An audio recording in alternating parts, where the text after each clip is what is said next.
ठीक है दोस्तों, अभी रिसेंटली एक शो ख़त्म होकर चुका है और कई सारे दूसरे अनाउंसमेंट्स आ गए हमारे इंडियन एथलीट्स के, उसको आज कवर करेंगे और बाकी के अपडेट्स के बारे में बातें करते हैं।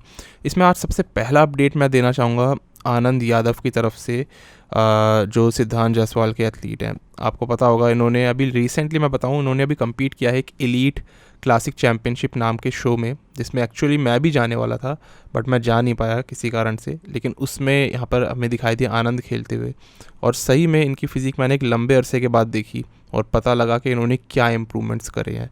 यहाँ पर मैं ध्यान डालना चाहूँगा इनके लेग्स की ओर, जो कि सही में इन्होंने काफ़ी ज़्यादा बड़े कर लिए हैं। ऐसा नहीं है कि आनंद बहुत ज़्यादा एकदम श्रेडिड कंडीशनिंग में थे, इससे पहले भी इनको देखा है हमने थोड़ा बहुत और लीन और ज़्यादा ड्राई, लेकिन इस वाली कंडीशनिंग के हिसाब से इनका साइज़, ओवरऑल हर चीज़ ना सही तालमेल में लग रही थी। और यहाँ पर इन्होंने जीते हैं 2 अलग अलग कैटेगरीज़ में gold medal. Men's open body building में भी इन्होंने गोल्ड मेडल जीता है और उसमें रनर अप भी रहे। साथ ही साथ क्लासिक फिजिक के अंदर इन्होंने गोल्ड मेडल जीता और ओवरऑल उस पूरी डिवीज़न को भी जीत लिया। तो इसमें एक तरह से स्टार ऑफ द शो निकल के आए एलीट क्लासिक चैम्पियनशिप में। तो ये अभी हाल ही में दिल्ली में हुआ था ये वाला शो। तो बहुत बहुत कॉन्ग्रेचुलेशंस आनंद भाई को, और अच्छा कर रहे हो भाई, इसी तरीके से ग्रोथ करते रहो फिज़िक में। और फिज़िक इनकी थोड़ी सी बेहतर लगने लग गई है। 2 सालों का इम्प्रूवमेंट मतलब पता लग रहा है, 2 सालों का नहीं बल्कि 3 सालों का इसको मैं इम्प्रूवमेंट बोलूँगा। लास्ट 2019 में मैंने इनको देखा था और अभी लगभग 3 साल के बाद इन्होंने एक सही इम्प्रूवमेंट करके दिखाया अपनी फ़िज़िक में। तो बढ़िया ये कर रहे हैं और बहुत बहुत कॉन्ग्रेचुलेशन इनको अगेन। इसके बाद दोस्तों अगर मैं अगले अपडेट की यहाँ पर बात करूँ, ये अपडेट आता है कियान पियर्सन से जुड़ा हुआ। कियान अपने इस अपडेट में एकदम इंसेन वी टेपर दिखाते हुए नजर आ रहे हैं और साथ ही साथ उनके बाइसेप्स इतने ज़्यादा बड़े लग रहे हैं। हालांकि उन्होंने ये जिम करने के बाद में, स्पेशली अपने आर्म्स को ट्रेन करने के बाद में ये फ़ोटो डाली है, जिसके कारण से ये वेस्क्यूलैरिटी बहुत ज़्यादा दिख रही है इनके बाइसेप्स के अंदर। लेकिन ये जो एक इंसेन वी टेपर दिखाते हैं ना, ये हमेशा ही ऐसा लगता है कि एकदम ना चौंका के रख देती है किसी भी इंसान को। जबकि कियान को हमने बहुत बार देखा इस तरीके से वैक्यूम पुल करते हैं, अच्छी वी टेपर दिखाते हैं, बड़े आर्म्स दिखाते हैं। ये इनका एक तरह से सिग्नेचर पोज आप मान लो। इसमें ये किसी को भी खा सकते हैं, इतना तगड़ा पोज करते हैं। लेकिन हर बार ऐसा लगता है कि कुछ नया लेकर के आते हैं। इस वक्त पे ये है 7.5 वीक्स आउट टेक्सास प्रो से, और उसमें 212 में हमें खेलते हुए नजर आएंगे। देखना होगा क्या करते हैं, क्योंकि सही में कियान पियर्सन वो वाली एक होता है ना जेनेटिक फ्रीक बॉडी बिल्डर है, जो कि सिर्फ तब हारेंगे जब वो अपनी कुछ गलती कर बैठेंगे, क्योंकि बॉडी का जेनेटिक पोटेंशियल चलता है बंदे का, और इसलिए वो ज़्यादातर हरा के चलते हैं दूसरे बॉडी बिल्डर्स को। पिछले साल हालांकि ओलंपिया में बहुत बुरी तरह इन्होंने मात खाई थी, जिसको कि क्या ही बताया जाए। 14th पोजीशन इनकी आई थी, लेकिन ठीक से भी अगर पीक होके आ जाए, एक एवरेज कंडीशनिंग भी दिखाने लग जाए, तो भी टॉप 10 के अंदर आना, बल्कि टॉप 5 में आने वाले एक एथलीट ये है। देखते हैं इस वक्त पे टेक्सास प्रो में जो तैयारी कर रहे हैं कितना अच्छा उसके लिए पीक आते हैं, कितना अच्छा ड्राई और हार्ड आते हैं उस शो के लिए। दोस्तों उसके बाद अगर बात करता हूँ अगले अपडेट की, तो फिल ने फिर से एक तरह से वही वाली अपनी मूवी जो इनकी डॉक्यूमेंट्री थी वो अनाउंस कर दी है, ब्रेकिंग ओलंपिया के नाम से। सही बताऊँ, ये आने वाली थी 2020 में, और 2 साल से भी ज़्यादा इनका तो डिले चल रहा है। सबसे ज़्यादा डिले यही करके चल रहे हैं मूवीज़ के मामले में अगर बात करूँ। मतलब फिल ने सही में कहा हटाओ हॉलीवुड को, बॉलीवुड को, सबसे ज़्यादा डिले मैं करके दिखाऊंगा। तो मुझे सही में लग रहा था ये भूल गए हैं और वो प्रोजेक्ट स्क्रैप में चला गया है, लेकिन ये फिर लेकर आ रहे हैं अभी भी। लेकिन ये नहीं बताया कि भाई आने किस दिन है। और अभी रिसेंटली हुई है कि इनके साइज़ को, इनके शोल्डर्स को, ओवरऑल बॉडी के स्ट्रक्चर को देख करके कई लोग अब ये मानने लग गए हैं कि फिल ही तो ओलंपिया में वापसी कर सकते हैं। हो सकता है ये फिर से वही 2020 वाली चीज़ रिपीट करे, क्योंकि 2 साल पहले बहुत कम लोगों को याद होगा, इनका प्लान असल में ये था कि अपना 8th टाइटल जीतना और उसके बाद में उस चीज़ को अपनी इस मूवी डॉक्यूमेंट्री में ऐड करना और उस तरीके से फिर उसको रिलीज़ करना। तो वो चीज़ हो नहीं पाई थी। उसके बाद ना इनकी डॉक्यूमेंट्री का कुछ अता पता लगा और ना ही इनके खेलने का। अभी देखते हैं इस साल ये क्या अनाउंस करने वाले, बिकॉज डैन सॉलमन ने बताया था कि कुछ बहुत ही इंटरेस्टिंग आने वाला है फिल हीथ से रिलेटेड। तो देखते हैं सिर्फ ये एक डॉक्यूमेंट्री इनकी आएगी या फिर सही में compete करने के लिए दोबारा से उतरेंगे। आप बताओ, आपको लगता है फिल हीथ को अब दोबारा compete करना चाहिए इस एज में आकर के, और अच्छा खासा 2-2 साल का ब्रेक लेने के बाद में। दोस्तों इसके बाद अगले अपडेट की अगर मैं बात करता हूँ, तो ये इसमें अपने फेवरेट आंड्रे फर्ग्यूसन की ओर से आता है। तो आंड्रे भी खेलने वाले अभी टेम्पा प्रो के अंदर, 7 वीक्स बचे हैं बस, और आंड्रे ने फिलहाल अपनी ये फिजिक दिखाई। फिजिक में मैं कुछ भी कमेंट नहीं करूँगा, बिकॉज एक जैसी फिजिक है, कोई ऐसा इंप्रूवमेंट नहीं है, कोई ऐसा डिक्रीमेंट नहीं है। तो बहुत कुछ चेंज नहीं होगा जब तक कि ये स्टेज पे पीक नहीं करेंगे, क्योंकि आंड्रे ओवरऑल कंप्लीट एथलीट है। इतने साइज़ पे भी भारी भरकम मेंस फिजिक एथलीट्स को हराने का दम रखते हैं। जिस दिन पीक और हार्ड आना शुरू कर दिया वापस से, टाइटल इनका हो जाएगा, चाहे कोई भी हो।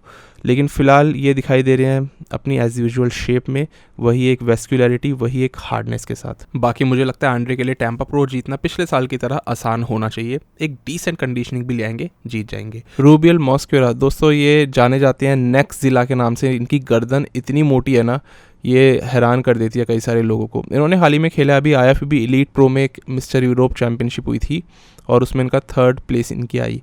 तो ये एलीट प्रो वाले फेडरेशन में चले गए, ना कि IFBB प्रो लीग में गए।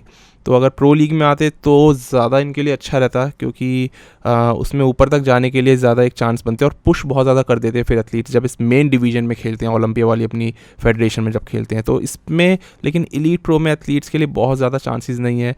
एक टॉप एथलीट इसमें बहुत ज़्यादा नहीं है जिसमें कि कोई कम्पीट कर पाए। खैर इन्होंने मिस्टर यूरोप नाम के इस कॉम्पिटिशन में कम्पीट करा, 3rd प्लेसिंग लेकर आए। कभी भी ये नहीं जाने जाते हैं अपनी एक अच्छी शेप के लिए, खास तौर से यहाँ पर बात करूँ कंडीशनिंग के लिए, लेकिन एक ठीक एवरेज कंडीशनिंग लेकर आ गए थे। इनका नाम वैसे तो नेक्स्टजिला बोलते हैं, लेकिन सही बताऊँ इनके क्वाड्स इतने बड़े हैं, इनका नाम क्वाडजिला होना चाहिए था। और इनके ग्लूट्स इतने बड़े हैं कि बहुत ज़्यादा मास है उसके अंदर में। तो बॉटम हैवी ये एथलीट हैं और नेक इनकी बहुत ही ज़्यादा सही में ख़तरनाक है। तो वो भी चीज़ इनकी जायज़ है जो नाम इन्होंने खुद को दिया है। इनके ट्रैप्स देख रहे हो अलग ही जा रहे हैं। तो ये अलग ही कुछ ऐसे मैं बोलूँगा इंसान है, बॉडी बिल्डर है, जो कि ना वियर्ड भी लगती है बहुत सारे लोगों को देखने में। जेनेटिक्स ऐसे हैं इनके कि ये इस तरीके से बिल्ड हैं। तो इसमें कुछ ख़राबी नहीं है, बस ये है कि बॉडी बिल्डिंग क्या होता है, एक सब्जेक्टिव स्पोर्ट, जैसे कि मैं बार बार बोलता हूँ, एक चॉइस का गेम होता है। आपकी चॉइस है, आपको ये पसंद नहीं आ रही, किसी की चॉइस है, किसी को ज़्यादा पसंद आता है ये वाली फिजिक आती है। तो वही है, अगर मेंस ओपन बॉडी बिल्डर जैसे कि ये हैं और जाते ये प्रो लीग के अंदर ना, तो ज़्यादा इनको मज़ा आता देखने में और फिर ये ज़्यादा बेहतर भी खुद को करते चले जाते। स्टेज पे एक वेल प्रपोर्शनड अच्छी लुक लाने के लिए खुद को पुश भी बहुत करते। फिर जिस तरीके से मैं आपको एग्जांपल दूं, ब्लेसिंग है, ब्लेसिंग ओवेदिबू कभी भी एक अच्छी फिजिक लाने के लिए आज तक नहीं जाने गए थे। इस साल से पहले तक हमेशा इंस्टाग्राम पे चमकते थे वो, लेकिन उन्होंने खुद को इतना ज़्यादा पुश करना शुरू कर दिया कि इस बार अपनी बेस्ट फिजिक उन्होंने नील कर दी और उनका कंपैरिजन सही में अब निक वॉकर से किया जाने लग गया था। तो ये होता है एक अच्छी डिवीजन में, एक बड़े से बड़ी फेडरेशन में खेलने का नतीजा कि एथलीट्स फिर उस लेवल तक पहुंचते हैं। नहीं तो क्या होता है, जेनेटिक्स अच्छे हैं, जैसे कि इनके ये रूबियल मॉस्क्यूरा के जेनेटिक्स सही हैं, लेकिन खुद को कभी भी उस लेवल तक नहीं लेकर के जा पाएंगे कि पूरी दुनिया इनकी तारीफ़ करने लग जाए। बस इंस्टाग्राम पे जब तक अच्छे दिख रहे हैं, जब तक पॉपुलैरिटी है कुछ टाइम के लिए, तब तक ठीक है। आप लोग बताओ आपको उनकी फ़िज़िक वैसे पसंद आती है? क्योंकि मैं पर्टिकुलरली बात करूँ, मुझे इनकी फ़िज़िक सही लगती है, बशर्ते अगर ये कंडीशन आने लग जाएँ और थोड़ा सा और प्रोपोर्शनली डेवलप करने लग जाए अपनी बॉडी को, अपर बॉडी को खास तौर से, तो यही फिज़िक के लोग तारीफ़ भी करने लगेंगे। बिकॉज अपर बॉडी कहीं ना कहीं छोटी रह गई है, लैट्स और बाइसेप्स का एरिया, और लोअर बॉडी बहुत ज़्यादा कर गई है डोमिनेट। तो ये थे रूबियल मॉस्क्यूरा। अगला अपडेट ये फिर आता है दोस्तों अपने इंडियन एथलीट से जुड़ा हुआ, क्योंकि हाल ही में हमें मालूम है होने वाला है शेरू क्लासिक इटली। ये एक प्रो शो है जो 26 जून को होगा और अभी अपने कई सारे एथलीट्स वहाँ पर चले गए हैं। प्रॉब्लम ये आ रही है कि जो लाइनअप अनाउंस किया गया है ना, बहुत उसमें हेर फेर, बदलाव, चेंजेस कई सारे आ गए हैं। कन्फ्यूजन चल रही है कौन खेलेगा कौन नहीं, लेकिन फिर भी मैं कोशिश करता हूँ क्लैरिटी इसमें रखने की। तो सबसे पहली दिक्कत तो ये आ रही है कि मनोज पाटिल का नाम आया है इसके अंदर में, वो भी क्लासिक डिवीजन में। अब जितना हम लोग जानते हैं वो मेंस फिजिक एथलीट हैं, तो क्लासिक में क्यों खेलेंगे? तो दो चीज़ें हो सकती हैं, या तो ये नाम इंटेंशनली डाला गया हो, या फिर दूसरी प्रॉब्लम जो बहुत ज़्यादा होती है वो है प्रिंटिंग मिस्टेक। ये लोग ना बहुत बार गलत नाम डाल देते हैं, IFBB प्रो लीग वाले बॉडी बिल्डर्स का नाम इधर से उधर डाल देते हैं, तो उन्होंने चेंज ही कर दी उनकी डिवीज़न उठा करके। तो मुझे तो अभी भी यही चांसेस लग रहा है कि गलती हुई है उनकी तरफ से, और मनोज जहाँ तक है खेलेंगे मेंस फिजिक डिवीजन में ही। वो फिर पता लग जाता अगर क्लासिक में खेलने वाले होते, अभी तक अपने लेग्स वगैरह काफ़ी ज़्यादा दिखाई चुके होते। इस वक्त तो खैर वो पहुँच चुके हैं इटली, और पहुँच भी जाना चाहिए, सही टाइम है। मनोज की फिजिक हमने लास्ट ये देखी थी इस वाले अपडेट में, जो कि बहुत ही इंसेन लग रही थी, और साइज़ उनमें लग रहा है कि पहले से भी और उन्होंने इंक्रीज़ कर लिया है शोल्डर्स वगैरह में, और जिस तरीके से खड़े होते हैं साइड से तो और भी ज़्यादा साइज़ निकल के आता है। तो अभी तो फिजिक बहुत एक नंबर लग रही है। पहला उनका प्रो शो होने वाला है, देखते हैं अपने इस प्रो डेब्यू में कितना वो चमक के आते हैं। अब इसमें दोस्तों बात करते हैं कन्फ्यूजन की। एक हो गई ये वाली, अगली आती है अजीत राजा की ओर से। अब अजीत का हमें मालूम है इनका भी नाम इसमें ऐड हुआ है मेंस फिजिक लाइनअप में, और अभी ये जानने को मिला है कि कुछ वीज़ा प्रॉब्लम शायद इनके साथ में चल रहा है और ये नहीं खेलने वाले लेकिन इस वाले शो के अंदर, और इनका नाम ऐड हो रखा है पहले से। तो ऐसा कुछ इसलिए पता लग रहा है क्योंकि इन्होंने हाल ही में स्टोरी भी डाली अपनी, और ये वापस दिल्ली आ रहे हैं। तो अब यहाँ से दिल्ली से फिर से इतनी जल्दी तो वहाँ पर जाएंगे नहीं इटली खेलने के लिए। तो एग्जैक्ट प्रॉब्लम मुझे नहीं पता है देखो सही में, लेकिन ये नहीं आ रहे हैं। और ये एक शो को लाइनअप को डाउन थोड़ा सा कर देगी, बस ये चीज़ होगी। लेकिन और भी हमारे दूसरे एथलीट्स हैं, वो आने वाले हैं। इसके बाद बात करता हूँ, एक नया नाम इसमें जुड़ गया है जिसका कि लाइनअप में नाम ही नहीं है, और वो नाम आता है मेमो युवराज। ये इनका नाम है। ये भी एक प्रो एथलीट ही हैं अपने इंडिया के, और इनकी फिज़ीक इस तरीके से दिखती है। ये खेलने वाले शेरू क्लासिक इटली में, पर इनका नाम है ही नहीं कहीं से कहीं तक। तो देखते हैं कैसे क्या करेंगे। इसके बाद निशांत बंसल, उनका नाम तो खुद जैरी मैंने ही अनाउंस किया था वो उन्हीं की वीडियो में, और वो डेफिनेटली इसमें खेल रहे हैं। तो 3 इंडियन एथलीट्स हमारे दिखेंगे खेलते हुए इस बार एक साथ। ये काफ़ी अच्छी बात है। थाईलैंड प्रो, उसमें कई सारे अपने एथलीट्स को खेलते हुए देखा, अब यहाँ पे भी ऐसा हो रहा है। तो यार अब हो रहा है ना, खुलता जा रहा है सब कुछ, तो एथलीट्स भी अब आते जा रहे हैं खेलने के लिए। तो निशांत बंसल से काफ़ी ज़्यादा उम्मीदें रहेंगी लोगों को। मनोज पाटिल से तो बहुत ज़्यादा उम्मीदें रहेंगी।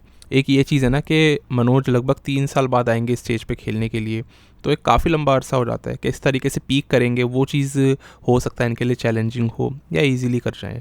तो उम्मीद करते हैं अच्छी फिज़ीक बढ़िया एकदम पीक करते हुए दिखाएँ, और इस शो को जीतना फर्स्ट टाइम में मनोज पाटिल कर सकते हैं, उनमें वो टैलेंट है। लेकिन अगेन किसी चीज़ के लिए आप कभी भी श्योरिटी और क्लेम तो दे ही नहीं सकते, बॉडी बिल्डिंग गेम ही ऐसा है। लेकिन फिर भी अच्छा करेंगे, ये हम उम्मीदें लगाते हैं अपने इंडियन एथलीट्स से।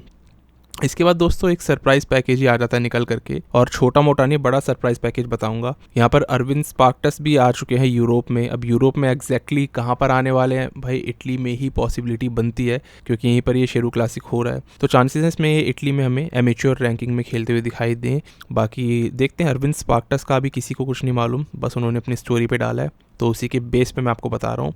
कंफर्म किसी ने कुछ नहीं किया है। बाकी जाहिर है इस वक्त यूरोप को ही घूमने तो आए नहीं होंगे, और अभी एकदम बॉडी पीक्ड है, बेस्ट शेप में है। तो जहाँ तक है इसी शो में शेरू क्लासिक में खेलते हुए हमें दिखेंगे, लेकिन अपना प्रो कार्ड लेने के लिए। अगले अपडेट की अगर मैं बात करता हूँ, वो फिर से आ जाता है यही एमेच्योर ओलंपिया शेरू क्लासिक से रिलेटेड, क्योंकि पहली बार होने जा रहा है इस बार प्रो शो मुंबई के अंदर। वैसे पहली बार तो नहीं है टेक्निकली, लेकिन जब से ये एमेच्योर ओलंपिया ये सब दोबारा चीज़ें रिवाइव हुई हैं इंडिया में, क्योंकि पहले 2011-12 में होता था शेरू क्लासिक, उसके बाद सब ये बंद हो गया था। इसके बाद अभी दोबारा जब से रिवाइव हुआ है, तब से एक भी बार प्रो शो नहीं हुआ है अपने इंडिया के अंदर, जो कि एक अजीब बात है, क्योंकि बड़े से बड़े एथलीट्स तो आ जाते हैं यहाँ पर, बड़े बड़े बॉडी बिल्डर्स तो आ जाते हैं यहाँ पर प्रमोट करवाने के लिए, उनको बुला लिया जाता है, लेकिन प्रो शो नहीं हो पा रहे हैं। और प्रो शो इस बार कह रहे हैं होगा 28 से 30 अक्टूबर, ये टाइम इन्होंने डिसाइड किया है इस बार प्रो शो करवाने का। तो ये बहुत बड़ी बात है, और इसी के अंदर में अनाउंस किया है भुवन चौहान ने भी कि वो भी इसके अंदर कम्पीट करने आ रहे हैं। 19 वीक्स अभी बचे हैं इसको होने में, और यहाँ पर जहाँ तक हमारे यार सारे इंडियन एथलीट्स को अच्छा खासा चांस मिलेगा इंडिया से बाहर जाए बिना प्रो शो खेलने का। तो इंडिया में हो रहा है ये, और मज़ा आएगा यार एक्चुअली में। तो हमारे सारे बेहतरीन एथलीट्स हमें इसमें खेलते हुए दिखाई देंगे। फिर ओलंपिया की सिलेक्शन, ओलंपिक की क्वालिफिकेशन, मज़े ही मज़े।